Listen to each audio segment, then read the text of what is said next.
Hey guys, Gavin Gear here from UltimateReloader.com. We're here at the 2024 SHOT Show at the Annealing Made Perfect booth, talking with Matt. How's it going, Matt? How's it going, Gavin? All good. Really good to see you here at the show. We got two products we're going to talk about, one with an update and one that's all new. Take it away, Matt. So what we've got here for 2024 is a revision to our already very popular Mark II annealer. We decided to basically bring it into the 21st century with its interface. So what we've got here is a touchscreen, and one of the main benefits with the touchscreen is that you've got a database. I'll just do a quick demo here quickly to show you how it works. A lot of key features like our auto run you can access straight from the run screen. Nice. So I've already got this set up for some 308. It's got the automatic detect and anneal mode on. I can put the case in. It detects the case, you can see the graphic comes up, it starts annealing it. Nice. And now I like it's the done. animation, by the way. Yeah, we literally just got that ready for the show before we came. So, okay, I've just annealed that 308. I'm just going to turn the auto run off. Now, the main thing is we've got the database. Yep. So we It's can come the back DB. here. Yeah. So we come in here. So if I've already saved a setting previously, I can go into run. I can go into database. And I can load any of these cases that I've saved previously. I can name them what I want. So in this case, I've got 308 FC. If I wanted to anneal my 223 Norma, for example, I just scroll until I find it. There it is. I can load it, and I'll change the pilot out, and now I'm annealing my 223 Norma. Nice. It's that quick. So just to go back, you know, I've got my 308, and now I'm back to my 308. I love it. If I want to find a setting, just like I would do with a Mark II, I'll go into my analyze mode. I'll tell the machine what pilot I've got in, so in this case 11. And then for 308, the suffix here is B. This is all on our website. So now I'm ready to analyze a case, put it in, start the analysis. That's now heating it up to where it detects the mount point. It'll apply that formula and work back from there to give you the right setting. Yep. Okay, so that's now done. There's the sacrificial case which Nice. comes out. And now I've got my setting, I can save it. So if I click save here, I've got a keyboard, I can name it, save it whatever I want. I've already saved it, so I'm not going to bother with that. Key features with the touchscreen. So we've got, in order to pass electrical safety and EMC, which we've done, we've got a lot of enclosure design around this, which isolates it, but a benefit of that is it makes it user replaceable. So if in the event, in the future, you damage the screen, you drop a case on it, whatever, I mean, it's pretty robust, it shouldn't have a problem anyway with that. But in the event that you have a problem with the screen, you can take the label off, you can access the screws, you can take off the surround covers, and then you can remove the old LCD, put a new one back in. You don't have to ship it back to us. We can send you the screen and you can do it yourself. It's very straightforward. Nice. So yeah, and then you put a replacement label back on that we can ship to you. So we've tried to make it future-proof as well. Yep. Yeah. What I like about this is you don't have to get your phone out. You don't have to have a companion. It's all on the machine. It's like it's built right in. Yeah. And another minor change we've done here is we've changed the USB update port to a USB-C. Just it's more common. Yep. Now people are going to ask, I've got a Mark II, can I upgrade it to this? Unfortunately, no. There is a completely different circuit board in here to run the graphics and the processor and everything. The only two parts that are the same are the inductor itself, which is straight the same as the Mark II, and the fans. Okay. Yeah. So sell your Mark II to your friend, and then buy the Mark II Functionally, GB. functionally, the Mark II and this are the same in terms of the quality of the annealing doesn't change. It's still 17 Hornet all the way up to 50 BMG. Yep. We felt it was time to update the interface to bring it, to the 21st century. I love it. Okay, so let's talk about pricing and availability. Right. So. As I said, we have passed our electrical safety and EMC testing. We're waiting on the inventory of the circuit boards and the enclosure and so on to be, there's a lead time with that. So we're aiming around March for the release. But yeah, that depends on when we can get these circuit boards and so on. The price, so the Mark II originally was $15.95. We had to slightly increase the price due to the enclosures and so on going on behind the scenes here, we've had to add, $80 to the price. So That's not bad at all. it's still, we tried our best to keep it the same, but we just had to up it a little bit. So yeah, $16.75 is the price of the Mark II data bank. Nice. Okay, so before we wrap up on this side, improvements to the AmpPress software. Should people be downloading the firmware and going with the latest version? So the AmpPress has had its teething issues with some machines. Okay. Overall, it's been going very well.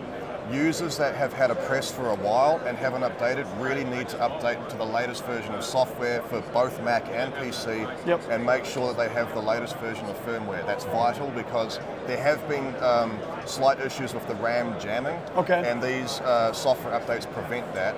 And also, if you've got an older AmpPress, where the upper sensor is, you want to remove that sensor. There's 2 bolts. Remove that, look behind the sensor, and then the bearing needs to be fully in. On some early presses, that can walk out. And you want to, if you have that problem, send us an email. We will send you a fix for that. But you want to just make sure that hasn't happened. Gotcha. Yeah. That Apart sounds from good. that, all good. Good. Okay. You want to show us the new product? Absolutely. Okay. All right, Matt. What do we have here? So this was a product that, well, it's a concept that I came up with out of frustration. I've been at the Gap Grind now, PRS, I've done it 3 times now. I'm a novice at PRS. I don't claim to be any good at it. I've enjoyed it every time I've been there, but one thing that always frustrated me was getting the bipod height wrong.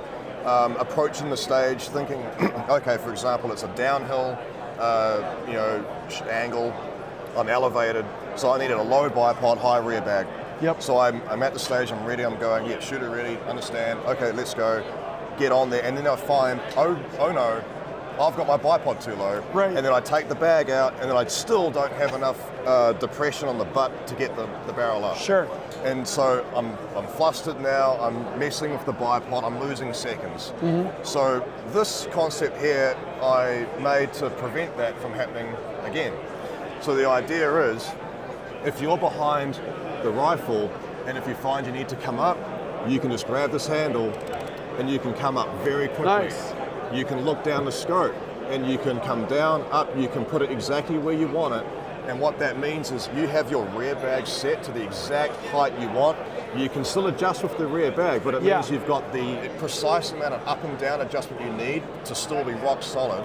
And what I found especially good with it was when you're on those prone stages where you have time to adjust and mess around before it's your turn to shoot, you can get behind the gun here and you can put the bag exactly where it needs to be, and you can come up to where you want to be aiming on target. So for example, you might have a 900-yard target on the bank higher up than your 500-yard target, and you've got to go up and down like that. And so you can kind of think, okay, I've got enough bag for the low target, I've got enough depression for the upper one, or I'm not quite enough depression, so I need to come up here. Okay, now I've got enough for the upper one, I've still got the lower one, and I can do both very easily. And so it's a quick adjustment. We've also got the ability to remove the handle if you need to, so simple bayonet fitting comes off, put it back on, just a simple bayonet fitting. I like that. Currently this is on an Arca rail setup. We've also got Picatinny and sling mount. It works with any bipod that will fit those systems. Very cool. So your favorite bipod can still adjust, still attach to it. And to take it off and on the rifle, very simple. You've got a comes off just like you clamp on your bipod. You can take it off, put it back on. So obviously if you've got a stage where you need a front bag, you can remove it just like you would a bipod. If you want to come down, this red button here, you press the red button, comes down. Oh wow. Yeah. Now this is still, as I said, a concept. We're trying to gauge reactions, so thank you for this video. Let's see what people think. Drop a comment. Let us know what you think. This is called Ramp, correctly? Yeah, Ramp. R-A-M-P. I thought of the name first, and then I thought I need to make an acronym that goes with this. So like Rapid Adjustable Modular Platform. Nice. How's that sound? Yeah, sounds good. Sounds legit. So the price point on this, we're trying to keep it between an upper and a lower price point bipod, so in that zone. So we're kind of thinking around 500 to 600 is the zone. Again, depending on the level of enthusiasm, depends on if we can justify tooling, which would like injection molding tooling, for example, and some parts that we can turn into like high quality plastic. Right now, this is actually plastic machined, and we found it to be quite durable. We've still got a lot of testing to do, but if we can get away with that, which we believe we will, that drops the price of manufacture quite considerably. But you need to have the enthusiasm to do that, right, in the market. I'm looking forward to trying it. Oh yeah, we're gonna get a few of them made, get them out there, get them bashed around, see what's good, what's not. We think the design's pretty good at the moment. So this is designed for your F-Class, your Hunter, anyone who just needs to have that adjustment. For F-Class, it's like, obviously, I've heard before, hey, not fine enough adjustment. Those, you guys have your systems for that. Right. This is for your competition, PRS, time saving. Think it's about speed. Very cool. Yeah. And also, this is your gun, by the way. Nice rifle. It's an Ultimate Reloader full custom rifle. Serial number 1. That's right. Yeah. So, when can people expect to see some updates on ramp? So we are going to be making a small beta run. We're hoping to get that out. But as soon as we get back, we're going to commence production on that. We're going to get that to key people, such as yourself. And then we're going to obviously have to wait for some feedback, and that might take a few months, depending on people's availability to use it. And then once we've got that feedback, so probably by the time the touchscreen comes out, we'll have an idea, and we'll be able to update at that stage. Cool. So we've got AMP Mark II DB with the touchscreen.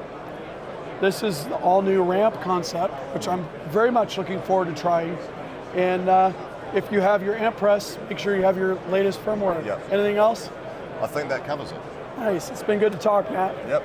And so let us know what you think. Drop a comment. Do you like the Mark II DB? Do you like the ramp concept? Tell us your feedback. And wish you a really good rest of the show, Matt. Yeah, same to you. All right, that concludes this video, and that means it's time to wrap it up. I hope you enjoyed this video. Don't forget to like and subscribe. Also, we're on Facebook, YouTube, Rumble, where we've got unrestricted content, and Instagram. Make sure to follow us on all those channels. Ultimate Reloader also has a commercial solutions division serving law enforcement, the military, and the gun industry. We have some unique capabilities, including a comprehensive suite of recoil testing and evaluation capabilities, trigger profiling, and more. If you're interested in custom rifles like what we build here on the channel or gunsmithing services, you're going to want to go to rifles.ultimatereloader.com and get on the wait list. If you want to learn lucrative gunsmithing like what I show here on the channel, including building custom rifles and Cerakote plus a whole bunch more, you're going to want to check out the Colorado School of Trades, schooloftrades.edu. Thanks again for watching.